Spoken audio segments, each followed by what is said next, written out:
This is the biggest update that OBS Studio has probably ever seen, and for good reason, as August will mark the 10th anniversary of this incredible open source streaming and recording software. It's kind of wild to think that it's been 10 years already, given that I was covering it basically on day one. Let's jump in with the changes. The entire video pipeline has been overhauled to support 10-bit and HDR. This was a pretty massive undertaking, including help from YouTube, alongside RC Drone and Luxoft, so huge shouts out to everyone involved here. This means you can now record in HDR by setting the color format to P010 and then the color space to Rec 2100 PQ, or HLG, though PQ is more recommended by the devs, in the advanced settings, and then using an AV1 or HEVC encoder. Native integration for Nvidia NVENC HEVC has been added without the need for a plugin. Intel AV1 support isn't present yet, so this will be the most reliable, realistic way for most users to be able to encode HDR, though QuickSync HEVC will probably work as well. This means you can stream HDR to YouTube using the HLS service in HEVC 2. I've been testing this off and on.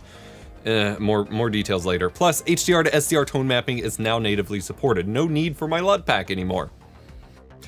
This will significantly increase both the compositing and encoding load on your graphics card, and a bunch of filters will actually stop working entirely once you're using HDR. So there's a lot to discuss. We will cover that in a full dedicated video on this. This is just a preview for now.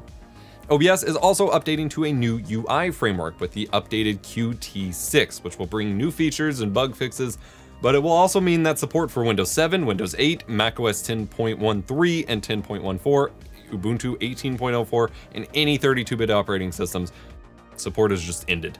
It also means that for now during the beta, many plugins, including StreamFX and the Stream Deck plugin, won't work until they update for the newer Qt version, and actually, most of my plugins just don't work at all. So there's that. By the way, if you're updating your OBS and tweaking your stream, go ahead and update your desk to a sick VHS themed desk mat or stickers at eposvox.gg/merch. OBS 28 ships with a new default theme, Yami, which is quite pleasant. I dig it. It's cleaner, it's more natural looking for a dark mode style theme, especially compared to the original dark theme for OBS. The colors look more polished and fonts and such feel more high DPI friendly for 1440p and higher resolution screens. Native Apple Silicon support is also finally here. This means OBS will not run in the x86 emulation mode on M1 and M2 Max anymore. It should run smoother, faster, and again, plugins will need to update to support Apple Silicon to work with this new version, so the beta period, which I expect to be fairly long compared to some of the previous release candidate versions, it'll be a big transition for everything to get updated. Support for video encoders on Apple's new hardware has also been improved, adding CBR, CRF, and simple modes for encoding, which is very exciting. I'll be comparing their quality and performance soon enough as well. Speaking of encoders though, the updated AMD AMF encoder now has a direct implementation within OBS, keeping it up to date with the B-frame support and all of that. Heck yeah, that was surprisingly fast. A massive new feature is support for application-specific audio capture. No more plugins, no more voice meter. Process-specific audio capture is now possible, allowing you to capture game sound and voice chat and so on separate from each other without needing separate devices for it. At long last. There's not much to say until, a dedicated video on it, but this is amazing. Also amazing is the native integration for Nvidia RTX Broadcast features. The noise suppression filter for your audio was already added in a 27 update, but room echo removal has now been added alongside it, and the background removal feature is now available as a video filter that you can use on any source, which is, it's actually a pretty big improvement over the Nvidia Broadcast app, as you aren't limited to specific devices that they have to kind of approve or get tested and things like that. It can run on feeds that you have for, guests via video calls and even media files. I love it. I've been wanting to be able to use, the background removal on things that aren't webcams for a while, so this is awesome. You will need the respective RTX video effects or audio effects SDKs installed still to use these, but that's not a big deal. They're linked below. OBS Websocket 5.0 is now baked into OBS, bringing new features and improvements. Those will be covered as new tools start to use it. You can now also automatically split your recordings in OBS based on file size, time duration, or just manually via a hotkey. That has been a huge request from you all for a while. I've seen the comments. Glad it's implemented.